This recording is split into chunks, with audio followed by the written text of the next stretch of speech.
ನಿನಗಿದು ಗೊತ್ತೇ? ಇಂದು ನಾವು ವಿಜ್ಞಾನದ ಕೆಲವು ವಿಷಯವನ್ನು ತಿಳಿದುಕೊಳ್ಳೋಣ.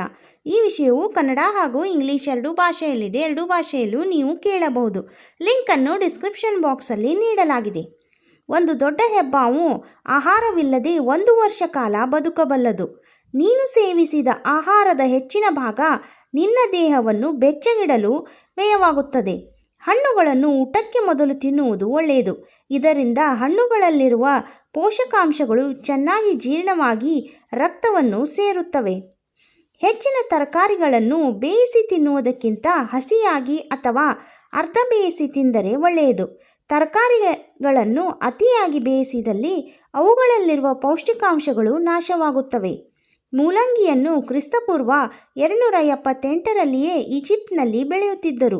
ಸ್ವಾರಸ್ಯವೆಂದರೆ ಆಗ ಮೂಲಂಗಿಯ ಬಣ್ಣ ಕಪ್ಪಾಗಿತ್ತು. ಯಾವುದೇ ಆಹಾರವನ್ನು ಹಿತವಾಗಿ ಮಿತವಾಗಿ ತಿನ್ನಬೇಕು. ಅತಿಯಾಗಿ ತಿಂದಲ್ಲಿ ಅನಾರೋಗ್ಯ ಉಂಟಾಗುತ್ತದೆ. ಅಕ್ಕಿಯ ಮೇಲ್ಪದರದಲ್ಲಿ ಬಿ ಜೀವಸತ್ವ ವಿಪುಲವಾಗಿರುತ್ತದೆ.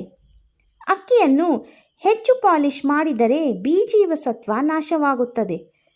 1 ಸೇಬು ಹಣ್ಣಿನಲ್ಲಿರುವ ಪೋಷಕಾಂಶಗಳು 2 ಬಾಳೆಹಣ್ಣಿನಲ್ಲಿ ಅಥವಾ 5 ಬೆಟ್ಟದ ನೆಲ್ಲಿಕಾಯಿಯಲ್ಲಿ ಇರುತ್ತದೆ. ಈ ರೀತಿಯ ಅನೇಕ ವಿಷಯವನ್ನು ತಿಳಿದುಕೊಳ್ಳಲು ಚಾನಲನ್ನು ಸಬ್ಸ್ಕ್ರೈಬ್ ಮಾಡಿಕೊಳ್ಳಿ.